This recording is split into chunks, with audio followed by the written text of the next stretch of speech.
Welcome everyone to the July webinar of the joint webinar series topics at the nexus of climate change, fisheries, and blue foods.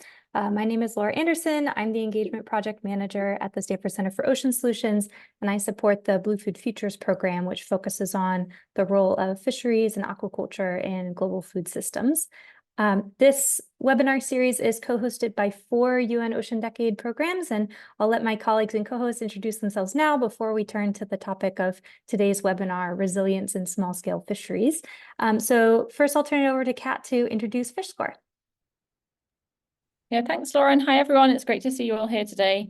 I'm Kat Maltby. I'm a scientist here at the Gulf of Maine Research Institute in Portland, Maine, in the US.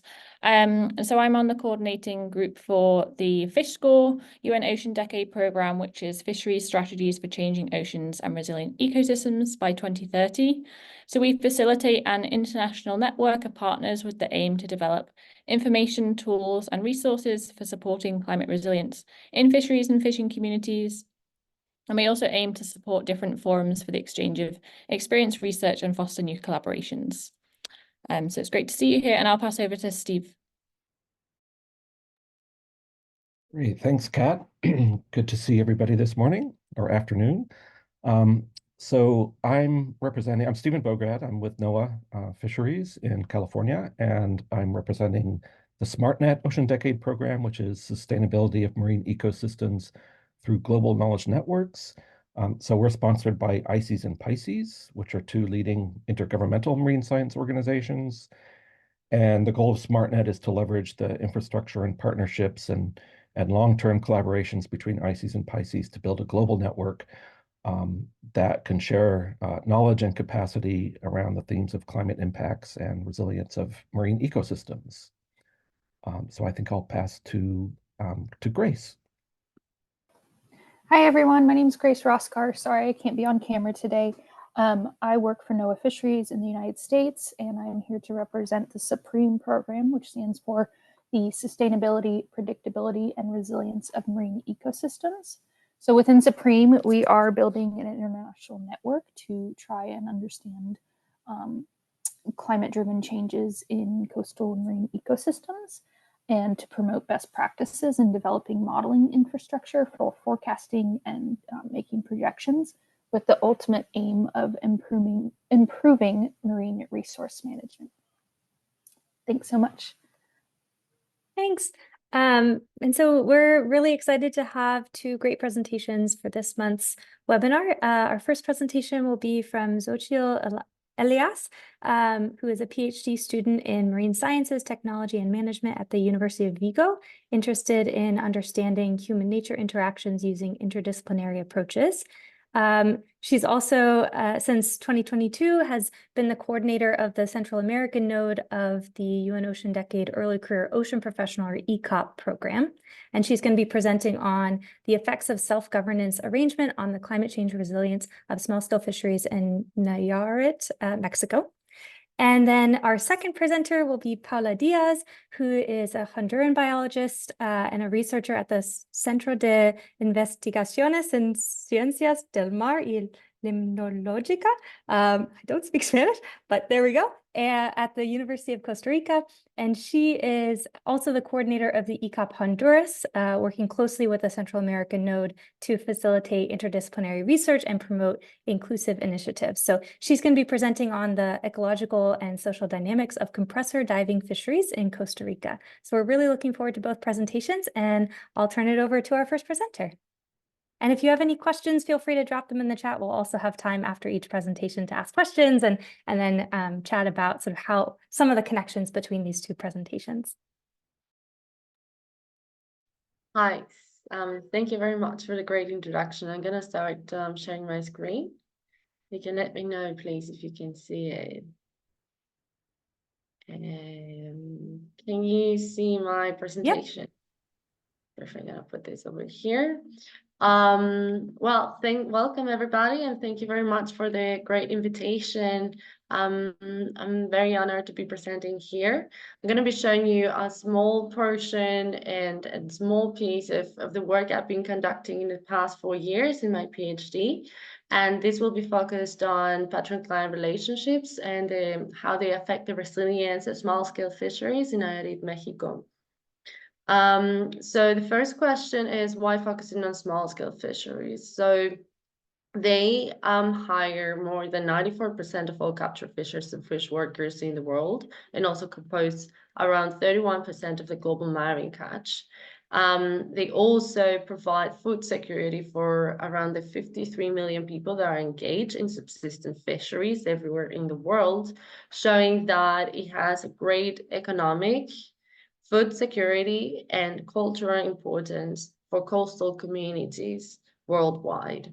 However, we still know very little about how they're organized. It's very difficult to manage this kind of fisheries because of its diversity and its complexities and historical marginalization.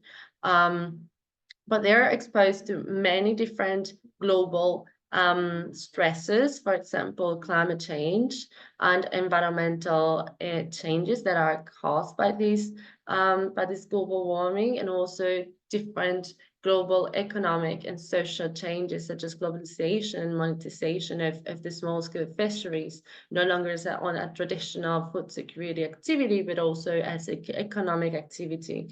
And for this presentation, I'll be mainly focusing on the environmental changes. However, the social aspects are going to be involved as a context. I'm sorry for this. So in this case, I focus on so-called self-governance arrangements. And self-governance arrangements are very popular, most of all in regions where the governance system is not strong enough. It's not very strongly enforced, and therefore communities and fishers need to organize themselves in a way as to sustain their activities. One of these kind of arrangements are small-scale fishing cooperatives, which are autonomous association where the leaders are usually, I'm sorry, I should have closed this, where the leaders are usually selected through democratic processes, and they provide social and organizational support where fishers have access to markets and different material and social assets that they need to. Another kind of self-governance arrangement are so-called patron-client relationships. They're very widespread, most of all in tropical regions. They involve a patron that can be, for example, a permit holder or a middleman that gives fishers access to markets. And they can also provide very important economic and material resources. So in this relationship, the client is the fisher. And because it depends on the patron for access for different economic and material resources, it creates a very strong independence and, of course, a power imbalance between the two actors. And even though that these kinds of self-governance arrangements are very popular among small-scale fisheries, most of all in tropical regions, we still know very little about how it affects the resilience and also how it affects the ongoing adaptations and how they're responding to ongoing changes, for example, to climate change. And as temperatures rise and species are shifting forwards, fishers are being affected, and these kind of arrangements can either increase or decrease their resilience and their options for responding to these kind of changes. So my two main questions in this study were, how do the different self-governance arrangements affect fishers' capacity to adapt to the impacts to the ongoing impacts of climate change, and if these arrangements influence their responses? And in order to do this, I focused on two main climate change resilient frameworks. And the first framework is the adaptation pathway continue, where it relates the magnitude of the response of a person to the magnitude of impact of climate change impact. And as the impact increases, the level of impact increases, so does the magnitude, starting from remaining responses that are rather situations where the fisher did not actively respond to an impact, going to coping responses where the person absorbs the impact, and through different active actions tries to compensate for example, economic loss, for example, by lending money or by fishing a little bit further away.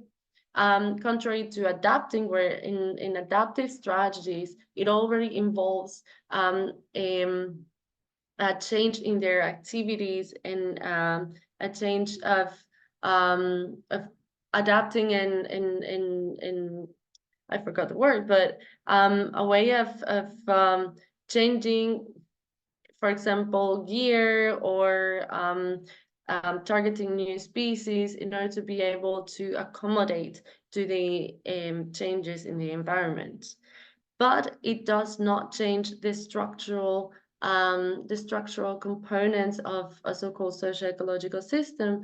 But this is what happens in transformative responses, where these transformative responses change the interactions with the natural resource and the interactions between the fishers themselves.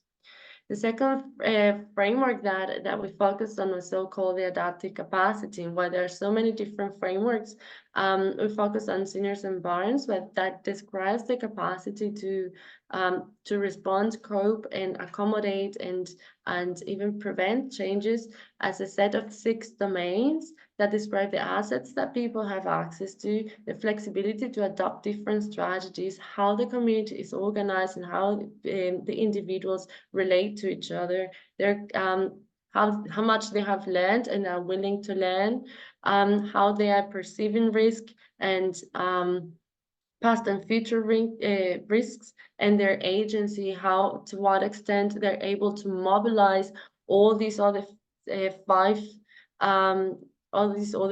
domains in order to be able to conduct any kind of response.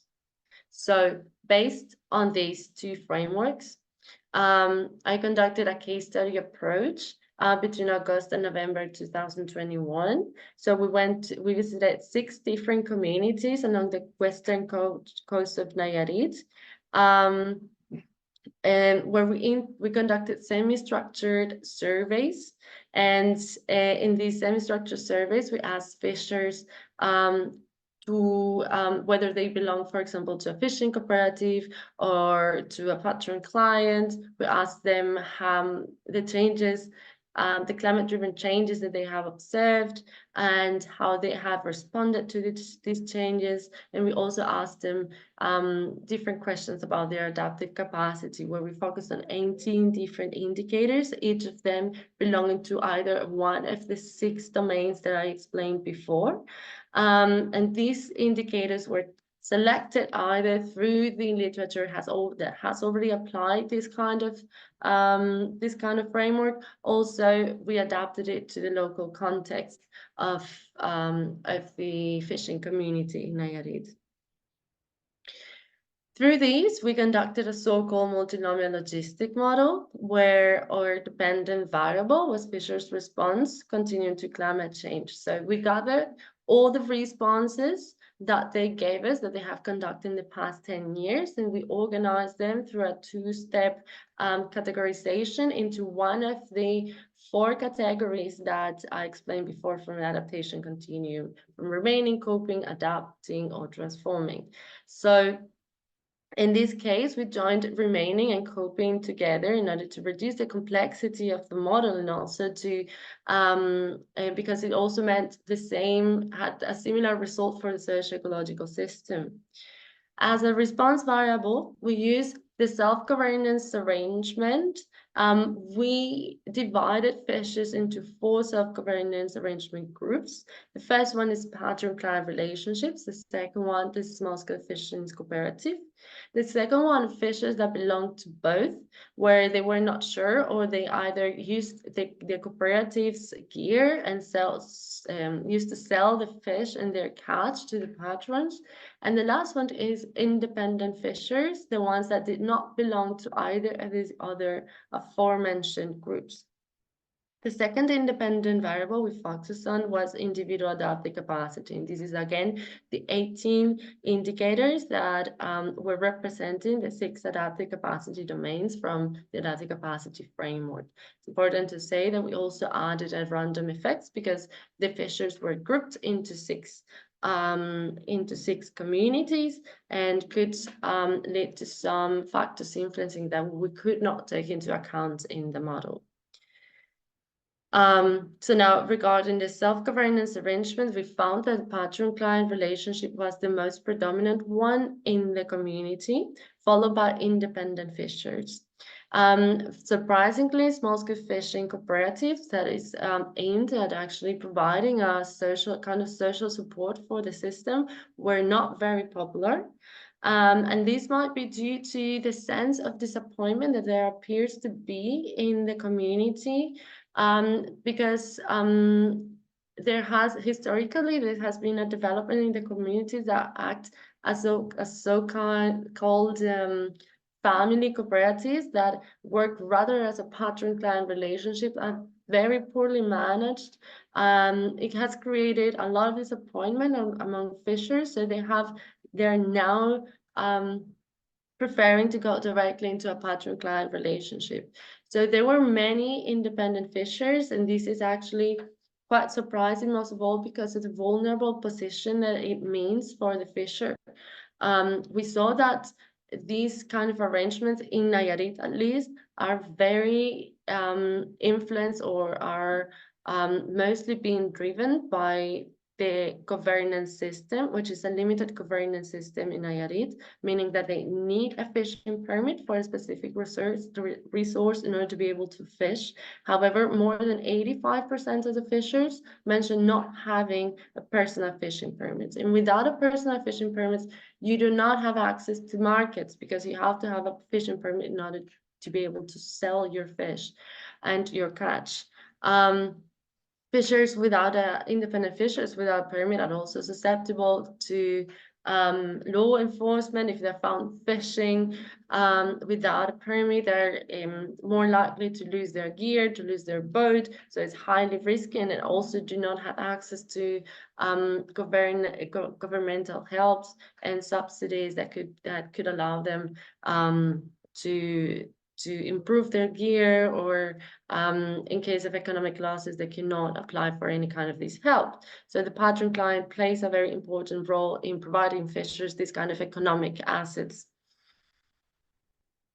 The multinomial logistic model, most importantly, showed that the self-governance arrangement played a very important role in fishers deciding to implement adaptive responses. So here you're seeing the output of the model, and you have to take into consideration it's always in relation to the main response. In this case, the base response is remain and cope. So fishers that were in patron-client relationships and in fishing cooperatives were more likely to implement adaptive responses. So individual fishers mostly implemented coping responses, which were either reducing their living expenses. If there was any economic loss, they were more likely to fish further away or fish for a longer period of time, while fishers in patron-client relationships and small-scale fishing cooperatives were more likely to implement adaptive responses. They were new fishing gear, targeting new species. But I think something very important here is to notice that the main adaptive response and the most frequent one was actually start implementing illegal fishing practices. In the case of Nayarit, this was start implementing a sort of small-scale purseing that is quite unsustainable. So it's also promoting unsustainable fishing practices. In the case of transformative responses, fishers and patron-client relationships and fishing cooperatives were also more likely to implement transformative responses. And these kind of responses were either looking for a new livelihood or migrating to, for example, the United States periodically in order to be able to work there. However, this puts them also in a very risky and vulnerable position. So, so this is also, you can also question to what extent this actually increases the resilience of the fishers in the community. Now the question is as to why they're adopting these different kind of responses, and there were significant differences in their adaptive capacity, and I want to focus on 4. First one is that fishers, independent fishers, showed a lower economic dependence on small-scale fisheries, meaning that they were more likely to have alternative livelihoods contrary to fishers that were in the other kind of self-governance arrangements. Also, the social cohesion of the fishing community appears to be largely influenced by the self-governance arrangement. Bonding interactions were interactions with their fishing peer, how much they interact with each other, they socialize with each other, was the lowest in fishers in patron-client relationships, where the competition between the fishers in order to be able to pay how much money they earn to the patron and have access to markets, it creates a sense of competition between their peers, eroding probably the social cohesion. And it's the same with the linking interactions. The linking interactions are the interactions that fishers have with their fishing institutions and management institutions, and it was the lowest in patron-client relationships, while it was the highest for small-scale fishing, for independent small-scale fishers. Also, in terms of decision-making, fishers have a sense that when they were in patron-client relationships, they had lower access to decision-making, largely influencing also their agency and their sense of adaptability and maybe all the opportunities.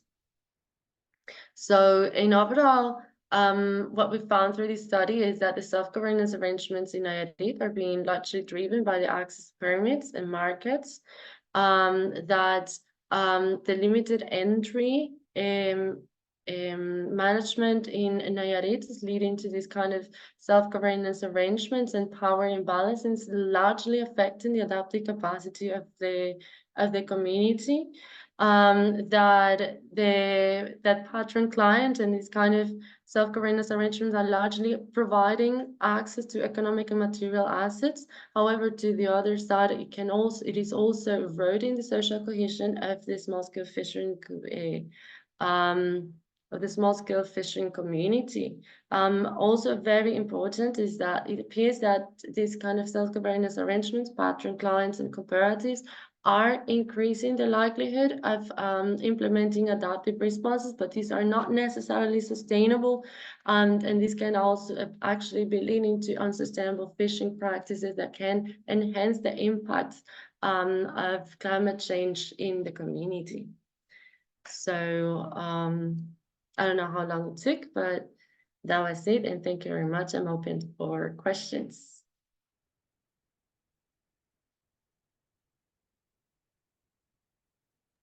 Thank you so much. Does anyone have questions about the presentation?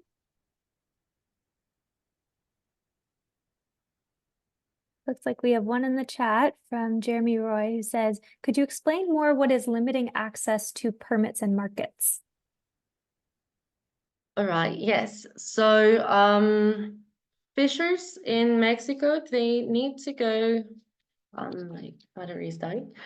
Fishing need to go to so-called CONAPESCA, which is the national institution for providing permits. And this CONAPESCA determines the amount of permits. Can you hear me? Yep. Yeah. Okay. Determines the amount of permits that are that can be given within a year or within a certain time of period. So this number has been decreasing with time for Nayarit.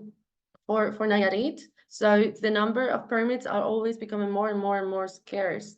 And because of that, also the number of places, literally like places where fishers can go to ask for these permits, has been reduced. And now they need to go very further away to try to get one means that they lose days of fishing. It's expensive for them, and it's not sure if they're gonna get it or not. So it becomes like a very valuable thing to have because it's very difficult to obtain one. And year by year, from what I heard from fishers, it's becoming less and less and less. So it's sort of monopolizing the access to permits and the people who have permits. So it's very few people in a community of 172 fishers. You had 8 people having a fishing permit, for example.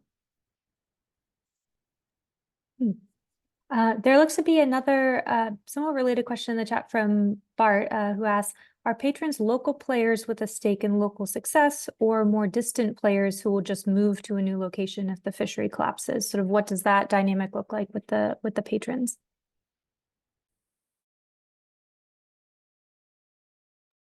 All right, so patrons, in the case of Nayarit, because it can look very different among the different regions, in the case of Nayarit, there are local fishers, most of all that historically were able to maintain a permit, therefore becomes like this kind of permit holder that has many boats, fishing boats, and then hires fishers to use these boats and this gear. So they are community players. They live within the community. They usually no longer fish anymore. They manage their boats and manage the fishers that fish for them. They usually do not move to new locations if the fisheries collapses. I would not say, because it's so small scale, it doesn't have like this, like such strong collapse as if out of the blue, like a resource is gone. It's very multi-species, so they fish different things if something is not there.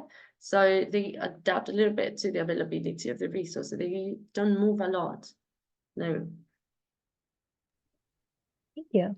Are there any other questions about our first presentation before we turn to Paola in the second presentation? We'll also have some time for questions at the end too for both of our speakers. Okay, hearing none. I'll turn it over to our second speaker, Paola Díaz, who will be presenting on ecological and social dynamics of compressor diving fisheries in Costa Rica. I'll turn it over to you. Thanks. I'm going to share my screen. Can you see it? Yep. Yeah, okay, perfect. Hello, everyone. My name is Paola Díaz. I'm from Honduras, but in the last year I've been living in Costa Rica because I did my master's degree there and I'm continue working there. So what I'm going to present today is a part of my master thesis, and this really called my attention for this webinar because this is an example of how a community with different social and ecological aspects can change the dynamic of the fishery, right? To understand, the dynamic of a fishery. So in this case, it's the compressor diving fishery in Costa Rica, and we explored the ecological and social dynamics. As I told you, this is the tiny part of my master's degree that we were more interested directly to understand about the parrotfish fishery inside and outside of a fishery. Sorry, that was my alarm. Okay, sorry. So we were interested more about the parrotfish fishing in Costa Rica, but inside and outside of our protected area, we were using a stable isotopes to trace illegal spots. But we understand that for this, we first needed to understand the dynamic of this fishery. So with that, Costa Rica, as you know, is located in Central America and has the Pacific and Caribbean coast. It's very popular for the tourism, but there's an important number of different coastal communities that depends on fishery. So specifically in the north coast, Pacific coast of Costa Rica, there's a very particular area, and that's where we were working. And what is that? There's a wide variety of marine ecosystems, as rocky reefs, coral reefs, and mangroves, mainly in these areas, and different islands in these areas too. So another important aspect in this region is that this is an upwelling area that are impacted by the trade winds during November to May. So this changed all the dynamic of the ecosystems, and not only in the ecosystem, but also we can see how it changes the dynamic of social aspect as tourism and the fishing activity. These areas, for that reason, they have a different ecosystem services, and one of the main important is the dependency of the fish. And one is the sport fishing that is very important and popular in this area. There's a semi-industrial fishery also. There's like tourism, and there's a very popular for diving in this area. But one of the most important activities in this area is artisanal fishery.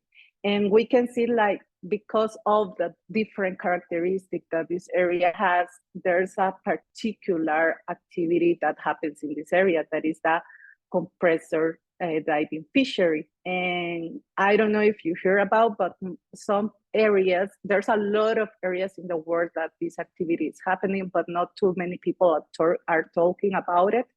There are groups that use the typical tanks that we know for scuba diving, but there's other groups that, because it's cheaper, they use technological adaptation to go into the water. And one of these are the air compressor, that is basically a air compressor that connect a hose, like in the majority, in this case, they are like 100 meters. And then adapt a regulator that is the common one that we know for diving. And they use the other gears, equipment as masks, fins. Some people use weight. And one of the most important in this case are the harpoon. In this case, they call it spear gun, arbaleta. And this is mostly for fish. So we wanted to know more about this fishery, because we didn't find like official information, official description of this fishery. So for that, we apply semi-structured interviews with key informants and ex-fishers, because we want to know how this innovation happened, how it started, and how it changed in time. But also we apply structured surveys with active compressor fishers to understand how is the dynamic in the present and to compare through time. So with that, we obtain a timeline of this fishery, and we start noticing different social and ecological aspects that start changing the dynamic.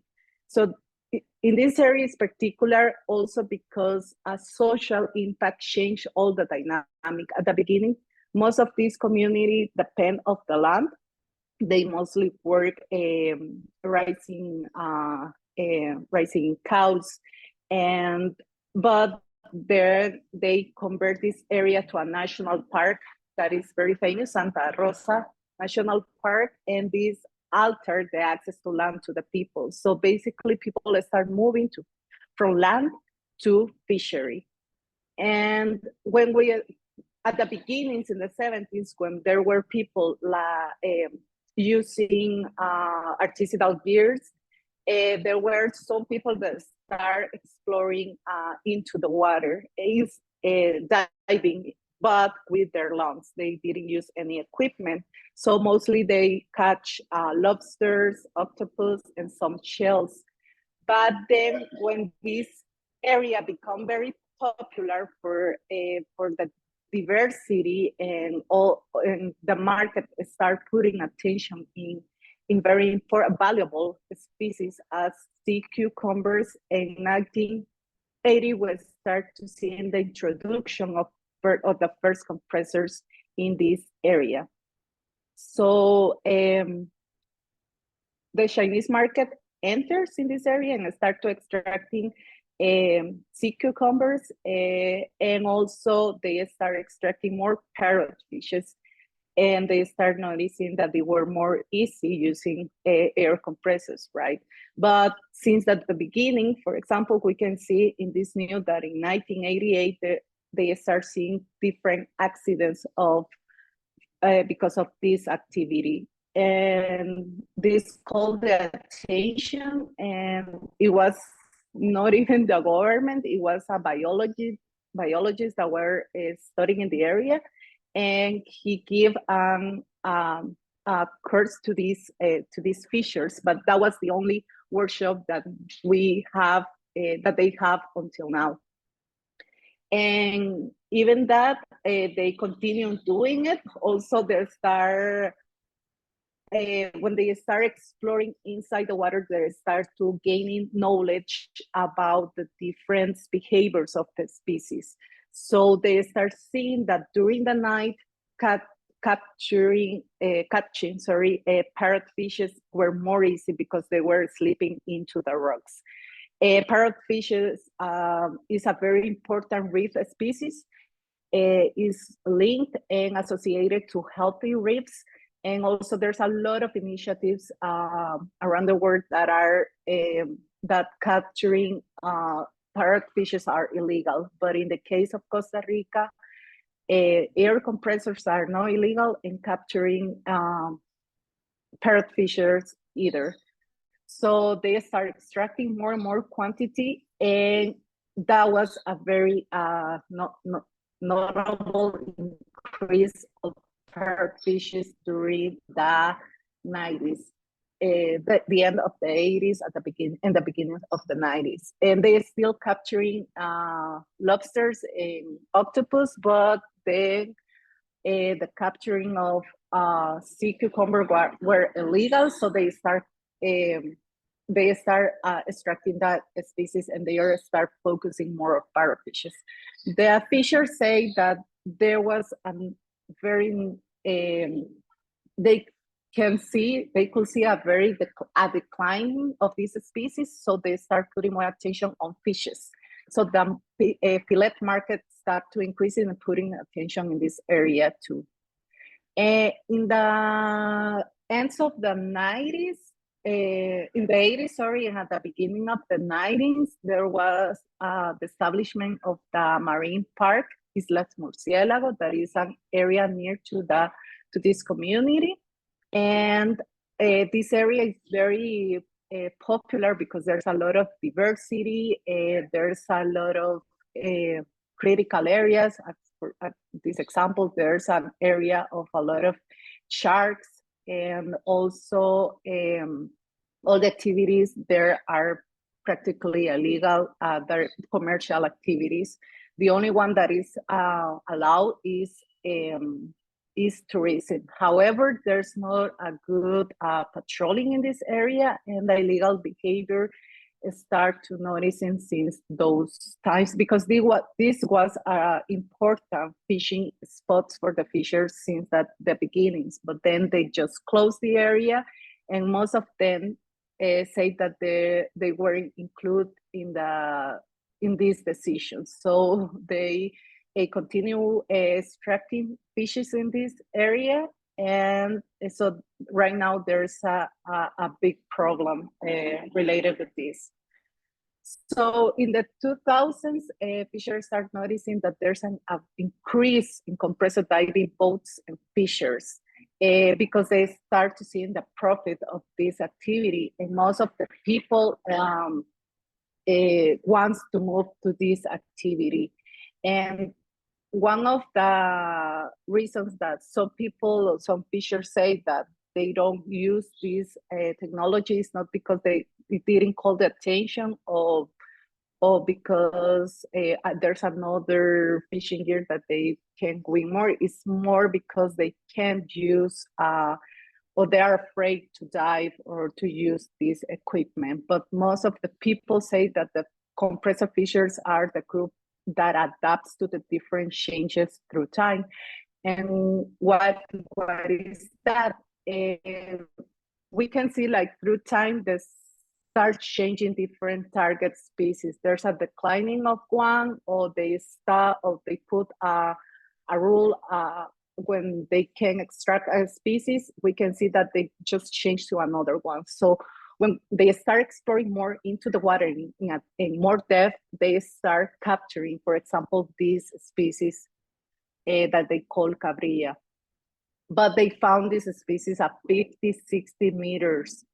And this is another impact, not only for the different ecosystem, but also the well-being of the fisheries, because here is where, during the season of Cabria, is where there are more accidents and death because they are capturing this. And this is an international also market, national and international markets, and these are the most valued species for compressor fishers.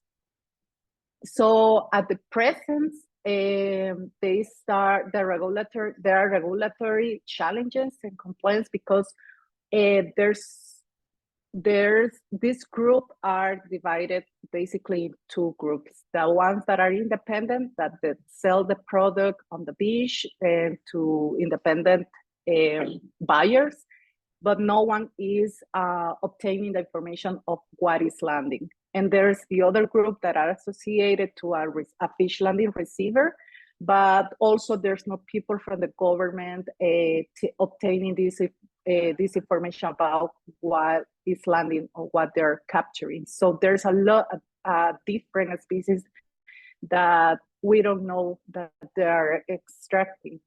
So we can see, like, through time, there's a different changes and dynamics according to the changes that happens through time and through the years, and with the introduction and the improvements of this technology. But also there's clearly the changes of dynamic in 1 year. So for example, during the upwelling season, that is from November to May, it also matched with the rainy season, with the dry season, sorry. So the wind is very strong, and there are some groups of fishers that moves to other areas of Costa Rica to go and extract species. And we don't know where they're fishing. And there's another group who stays there and they capture what they can, for example, octopus and maybe some lobsters. But during February, where is the coldest month of the year in the water, is when Cabria start like coming up. And as I told you, it's like 50, 60 meters, right? And this is the months that we start seeing like more accidents and death. And during May to October is the rainy season and now upwelling season, and the water is warmer, so the fishers start more fishing during the night. Also, they have other strategies because the license allow most of the boats to change to other fishing gear. So others start like fishing with rope, for example, or with trammel nets. So we can see how compressor fishing can adapt and respond to different changes, right? And so this is a visual example of how it works. Like during the night, they prefer to extract parrotfishes as they are sleeping. There are some fishers that are still extracting sea cucumbers, even if it's illegal. We don't know who is buying it or how is this market working. And during the day, it's more difficult to extract parrotfishes, but there are some like who catch it. It's not in a big number. And they start focusing, as I told you, in Cabria during the seasons. And there's also other fishers that are continuing diving with that air compressors. And for example, there are others that go through land to the rocks and don't even use a boat to go and fish. So these groups, for example, we don't know exactly how much or what species are there catching. So there's no data. So here is the example that I told you, like in 1988, as we can see here, that was the only workshop explaining about the different risks of compressor fishing. And because it was really alarming because there were a lot of accidents during that time. And since that time, there wasn't any kind of preparation for the fishers. And that's where we we asked for a diving instructor to give a course, but adapted to compressors. And what's really interesting about the basic questions that the fisher asked. For example, there was a fisher who started asking about why, when I go into the water and I stay for for a lot of time, I start to not feeling my arm. And the instructor started asking him like, for how long? I was like 2 hours, and at what depth? And he was, I was 50 meters. So it was really shocking to know that there is still basic information that these people don't know. And there's also because they're not interest of the government to start exploring this aspect. Every year there are people who is dying or who has accidents, and so it's really alarming. So through time also we can see how the ex-fishers, for example, were more interested only in lobster and octopus, but through time we can start seeing how the fishers start incorporating other reef species, like this group that they call chunkfish, that basically are the less valuable fish that are for fillet, but they don't, there's nobody like that identifying these species. When I was in the landing fishing receivers, I tried to collect some data through my visits, and we start like seeing like the different, and that is more than what they mentioned during the surveys. And that's because, for example, for parrotfishes, they consider other reef species that are not in the same family of parrotfishes, Lavridae, as parrotfishes. So imagine that in this data is also that mistake that if you see the biomass that is documented in these books are from other fishes that are not even parrotfishes. And there's other number of species that we don't know as the junkfishes. And so we can see like there's a very clearly marked demands that also are one of the drivers of the changes in the dynamics of this fishery, and promote at the end the continued use of this technology. Also, in the last years, there's been an increase in tourism, and not only in this area, also, as you know, Costa Rica is very famous for that. So there's a fillet demand from the restaurants and the fish markets that are putting attention in this area to buy product. The fishers are discovering new fishing grounds, depths, and target species as their environment is changing for different aspects. For example, the upwelling season, they mentioned that it's not the same as it was before.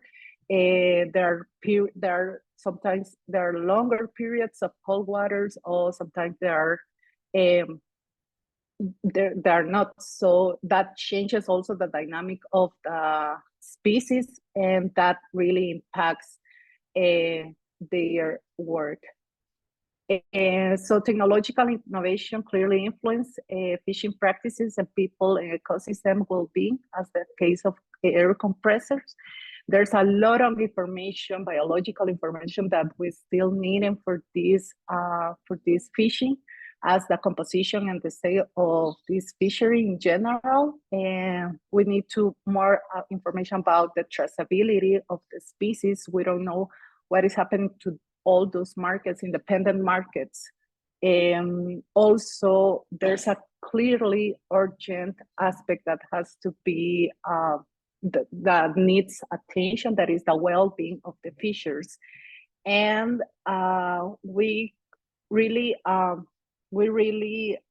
promote that the social ecological system framework approach is a very important tool to inform stakeholders and managers to know a fishery is not just to know the biological part, that social part, and this dynamic really help us to understand more about this fishery and different key aspects that we need to continue exploring. So, muchas gracias.